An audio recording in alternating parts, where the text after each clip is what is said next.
Bienvenidos a Verdades Inspiradoras.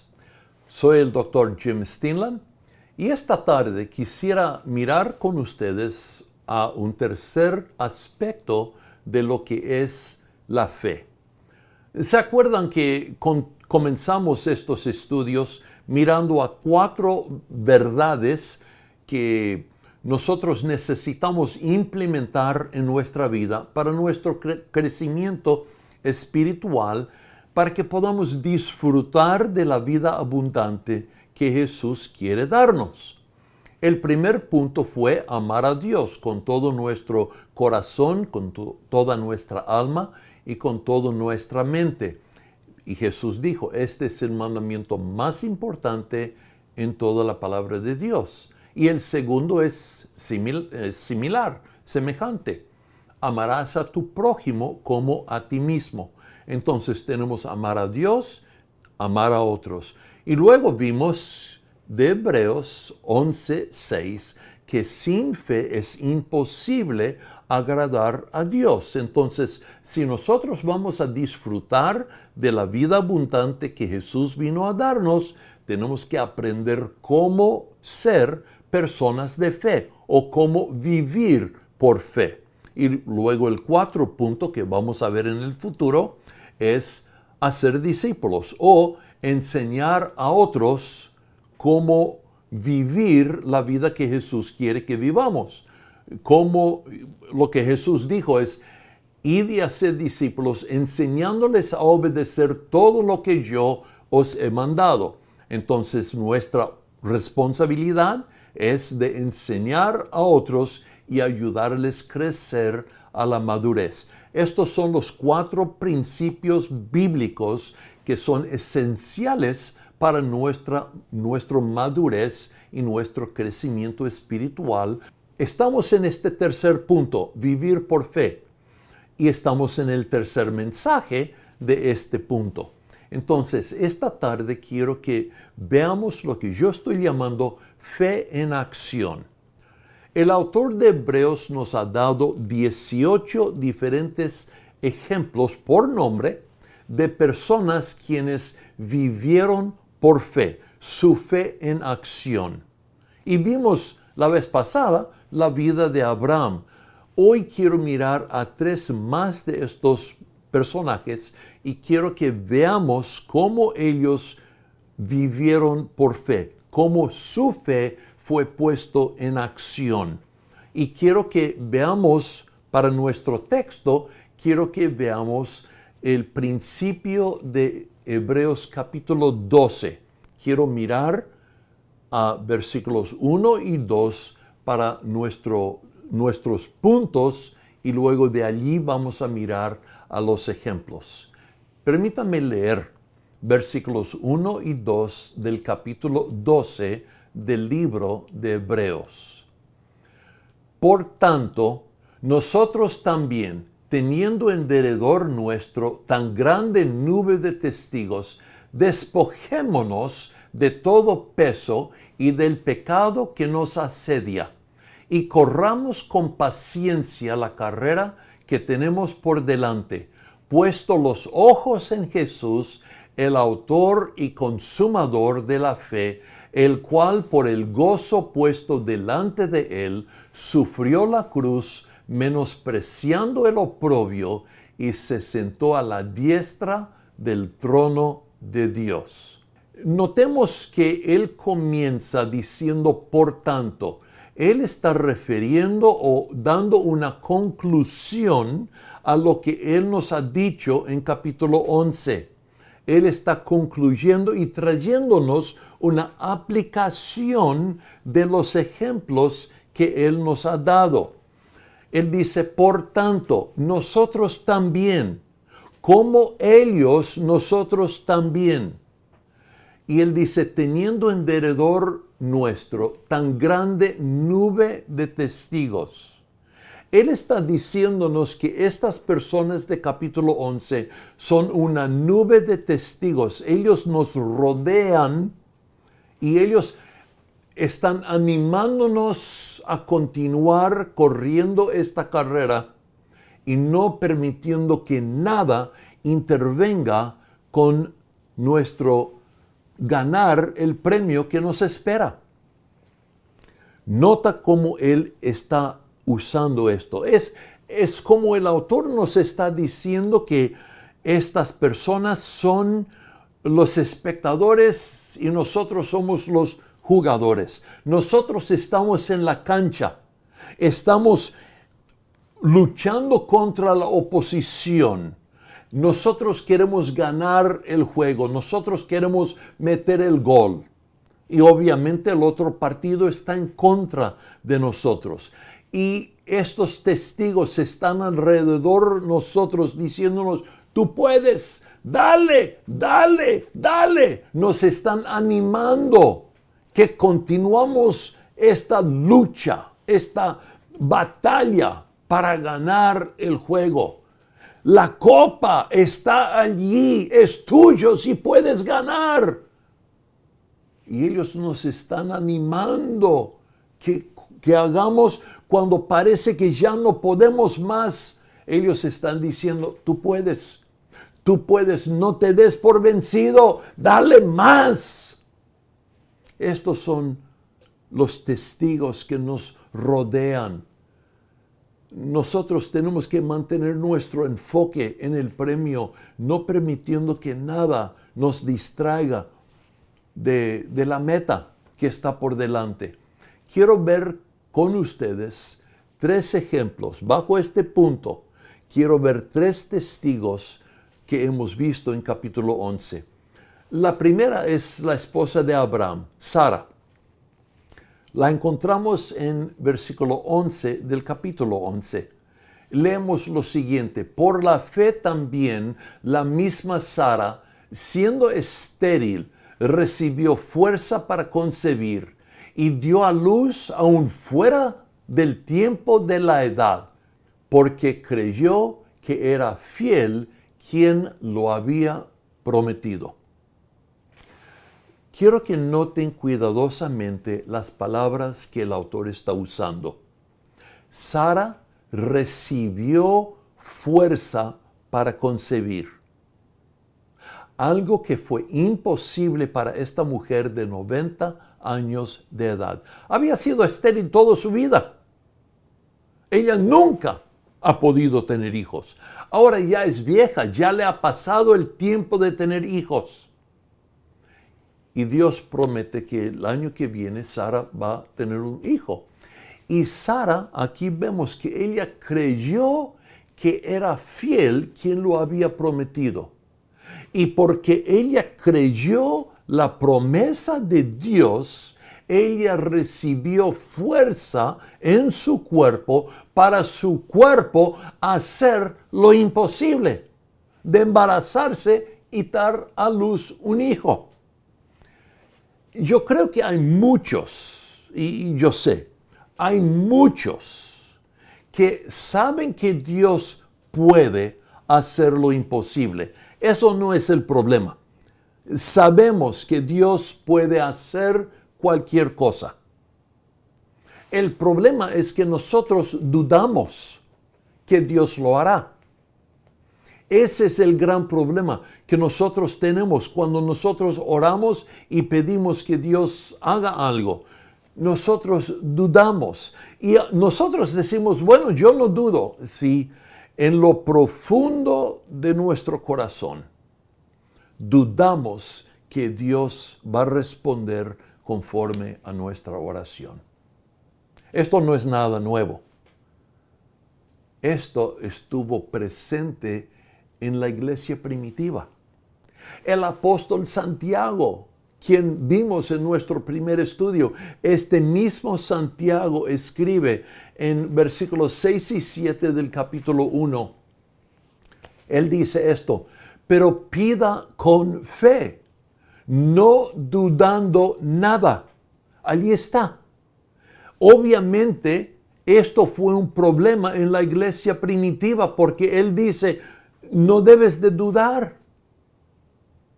Si esto no hubiera sido un problema, él nunca hubiera puesto esto. Pero Dios obviamente permitió que esto sea un problema en la iglesia primitiva para que el apóstol Santiago lo escriba para que nosotros podamos verlo hoy día.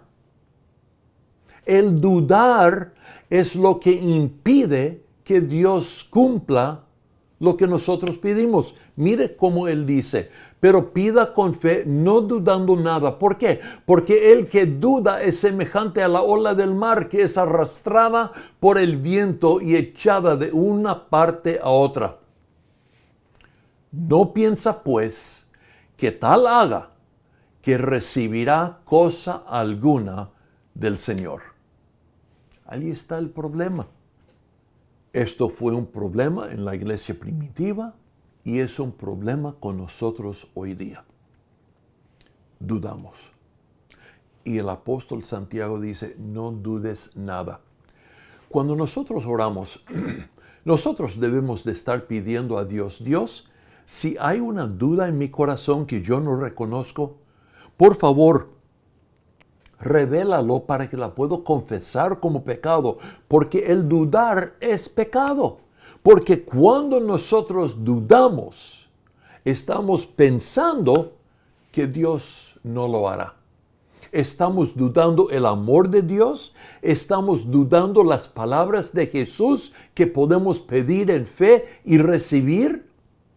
Estamos dudando que Dios cumplirá lo que está escrito en la palabra de Dios. Y por lo tanto, Dios no responde a nuestras oraciones, porque nuestras dudas son pecado contra Dios.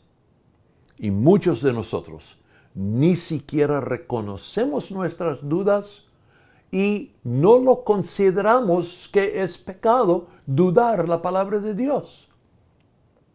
Nosotros necesitamos mirar nuevamente a nuestras dudas, reconocer que nuestras dudas es diciendo, Dios, no creo que vas a cumplir con lo que me has dicho, que vas a contestar mis oraciones, no lo creo. Y nosotros nunca diríamos tal cosa, pero eso es realmente lo que está sucediendo en nuestro corazón cuando nosotros dudamos. Dudamos el amor de Dios y dudamos que Él va a responder a nuestras oraciones. Y Santiago nos dice, allí está el problema. Esta es por qué tú no tienes respuestas a tus oraciones. No debes de pensar que vas a recibir nada de Dios cuando dudas. Ok, entonces, vemos aquí que Sara creyó la palabra y porque ella creyó, ella recibió fuerza para concebir y dar a luz un hijo. Ella recibió fuerza en su cuerpo para que su cuerpo hiciera lo imposible. La segunda persona que quiero ver con ustedes la encontramos en versículo 22, es José. ¿Se acuerdan que José fue vendido por sus hermanos? Fue llevado a Egipto y vendido allí como esclavo y fue echado en la cárcel por ninguna cosa que él había hecho, pero allí en la cárcel es dicho a Faraón que hay un hombre que puede interpretar sueños. Y Faraón le llama de la cárcel y José le da la respuesta a su sueño. Y el Faraón reconoce la sabiduría de José, que Dios está con él, y le pone como primer ministro. Él es el jefe de Egipto, básicamente. Solamente en el palacio gobernaba el rey, Faraón. El resto fue la responsabilidad de José. Él trae su familia a Egipto y ellos están allí y él los cuida durante 7 años de sequía. Y obviamente él ha escuchado de esta promesa que Dios había hecho a su bisabuelo Abraham, a su abuelo Isaac, a su papá Jacob, y ahora él está confiado que Dios, después de este término de tiempo que Dios había dicho, que fue cuando Abraham recibió la promesa, fue 400 años, pero ellos estarían en Egipto, pero un día Dios los llevaría a la tierra prometida, esa tierra que él había mostrado a Abraham. Y José, creyendo esta promesa de Dios, dijo que él quería que sus huesos sean llevadas de Egipto y sepultadas en la tierra prometida. Vea lo que dice versículo 22. Por la fe, José al morir mencionó la salida de los hijos de Israel y dio mandamiento acerca de sus huesos. Él creyó que Dios haría lo que Dios había prometido a Abraham y que un día el pueblo de Israel saldría de Egipto y iría a la tierra prometida.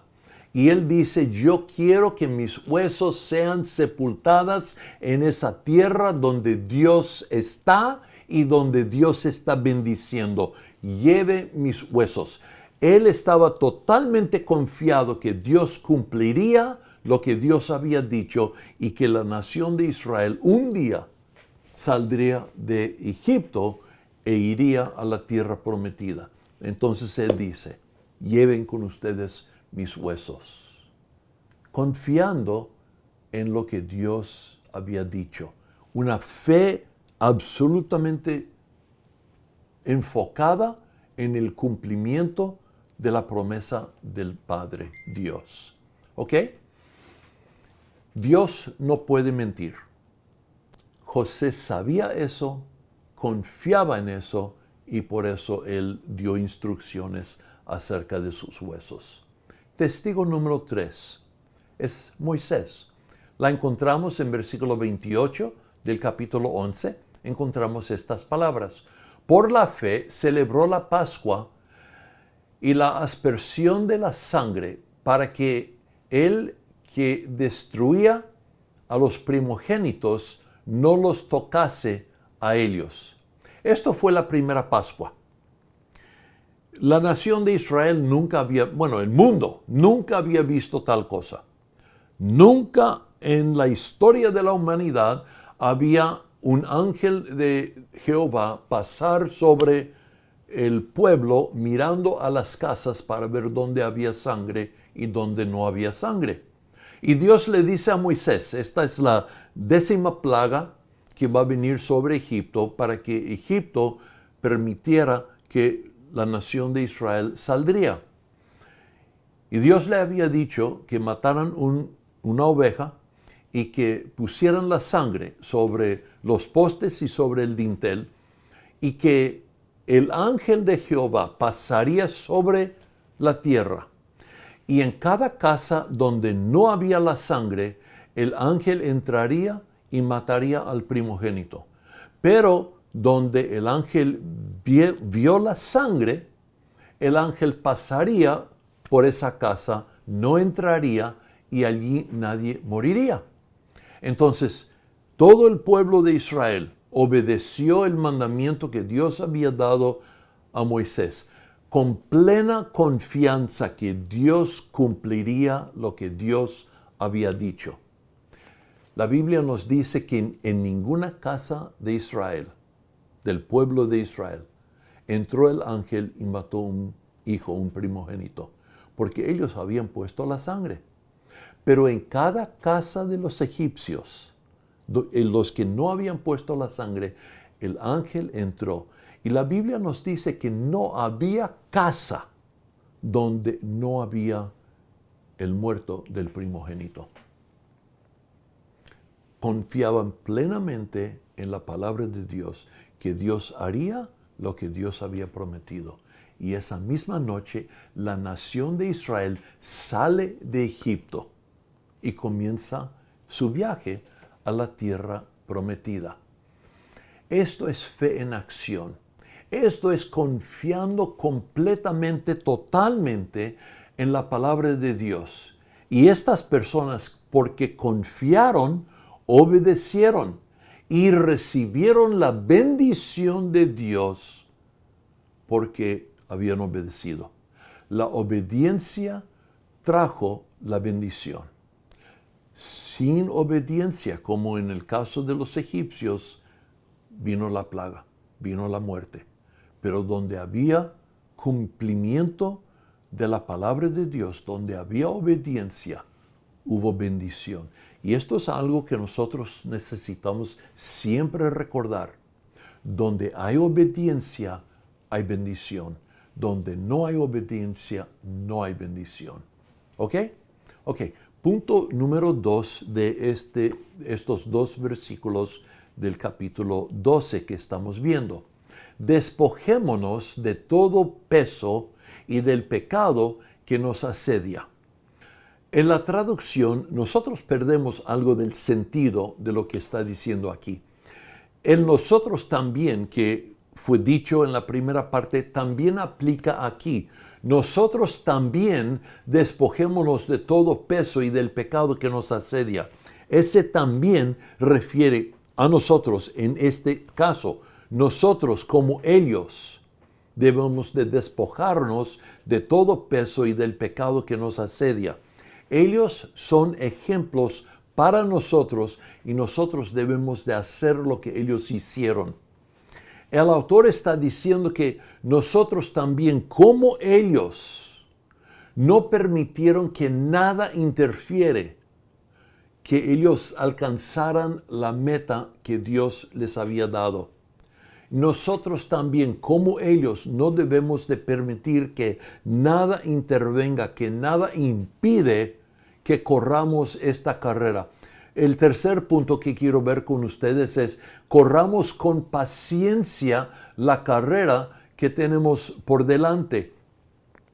Esta frase paciencia es más que solamente paciencia. Esto implica también que corramos con perseverancia, con reconocimiento que la carrera no es una carrera de 100 metros, es un maratón.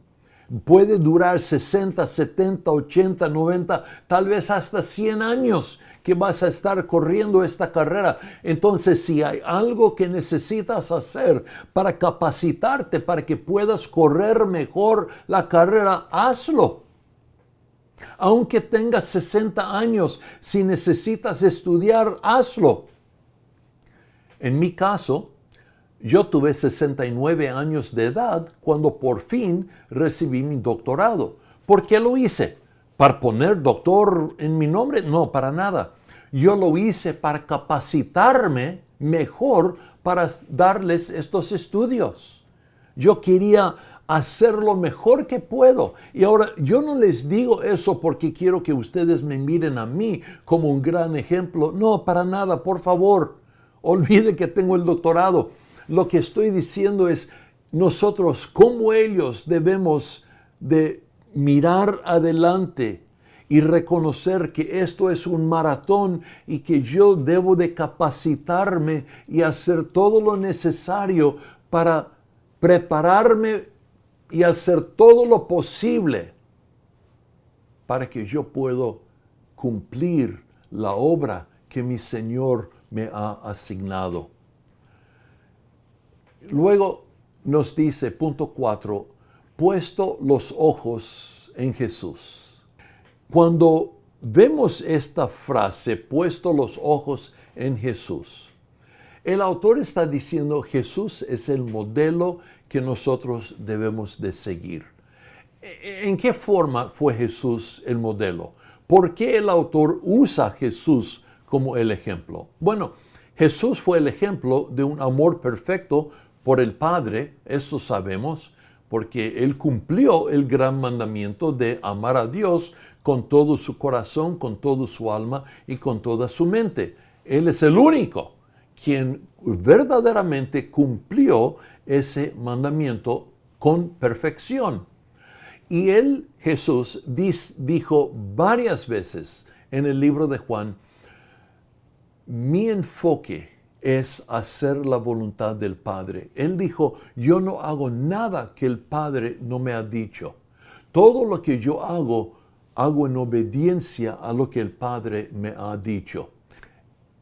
Y aún En el 4º capítulo del libro de Juan encontramos donde Jesús estaba hablando a la mujer samaritana y después que la mujer samaritana había ido a la ciudad para decir a los señores todo lo que Jesús le había dicho a ella, vienen los discípulos con comida y Jesús dice no gracias.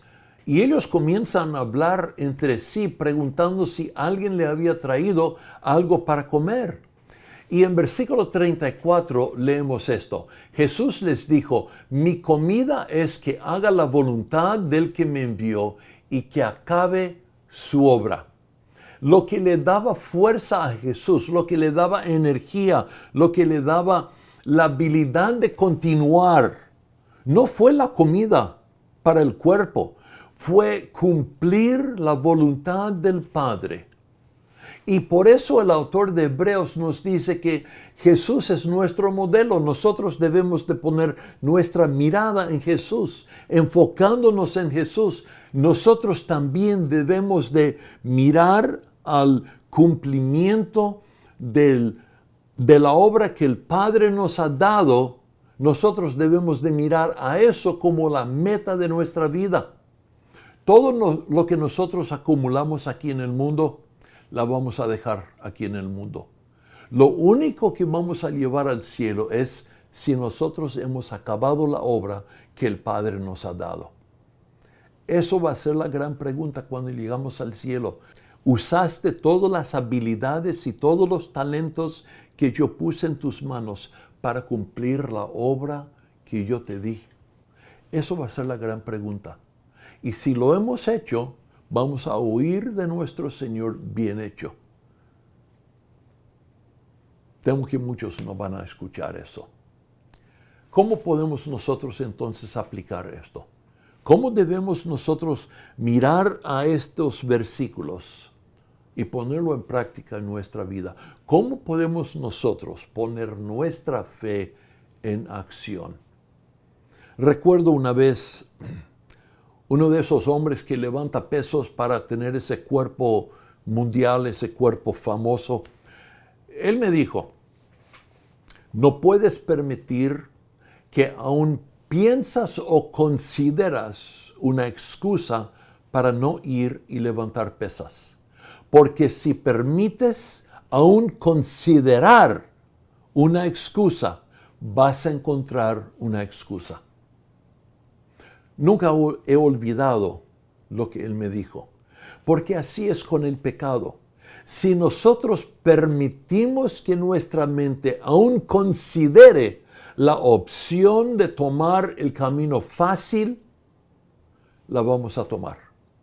Si nosotros aún consideramos la posibilidad de ser deshonesto porque nadie va a saber, o de hacer algo que no debemos de hacer, o aún pensar lo que no debemos de pensar, vamos a ir en esa dirección. La única forma que nosotros podemos vencer el pecado es de ni siquiera darnos la opción. Ni siquiera permites, cuando ese pensamiento viene a tu mente, inmediatamente la tenemos que rechazar. Eso ni siquiera es una opción. Tengo que mantener mi enfoque en Jesús. Es por eso que el autor nos dice, puesto los ojos en Jesús. Esa palabra puesto es la palabra de fijar y no permitir que nada nos distraiga. Nuestro enfoque único es nuestros ojos puestos, fijos en Jesús. Nada nos distraiga, ni a la derecha ni a la izquierda. Estamos enfocados solamente en Jesús y en la meta que nosotros tenemos del Dios Padre para el cumplimiento de la obra de nuestra vida, en la razón por la cual el Padre nos ha puesto aquí en este mundo. Nosotros también debemos de enfocarnos plenamente y completamente en lo que tenemos puesto por delante de nosotros, de nuestro Dios Padre. Un día tus fuerzas fallarán. Algún día tu salud va a fallar. Algún día tus habilidades van a disminuir. Tu belleza va a desaparecer. Tus posesiones van a perder su brillo. Ese lindo auto va a comenzar a oxidar. Van a dejar de funcionar. Y todo lo que nosotros tenemos en esta vida, la vamos a dejar aquí atrás. Vamos a llegar un día al punto cuando nosotros tendremos que enfrentar la muerte. Y va a ser segura. Tal vez estaremos conscientes, tal vez no estaremos conscientes, pero cada uno un día tendremos que enfrentar la muerte. Y todo lo que hemos acumulado en este mundo lo vamos a dejar aquí atrás. La vamos a dejar aquí en el mundo. Otros van a tener que decidir qué hacer con esas cosas. Ya no van a ser nuestras. Y nosotros vamos a pasar de esta vida a la próxima vida. El profeta Amós tenía una palabra para la nación de Israel cuando él estuvo. La encontramos en Amós capítulo 4, versículo 12. Estas son las palabras del profeta. Prepárate para venir al encuentro de tu Dios. La palabra que yo quiero preguntarte hoy es simplemente eso. ¿Estás preparándote para tu encuentro con Dios? Yo espero que por medio de estos estudios te pongas a pensar y te pongas a prepararte para tu encuentro con Dios. Hasta la próxima vez, que sigas creciendo en la gracia y el conocimiento de nuestro Señor y Salvador Jesucristo. Que Dios te bendiga.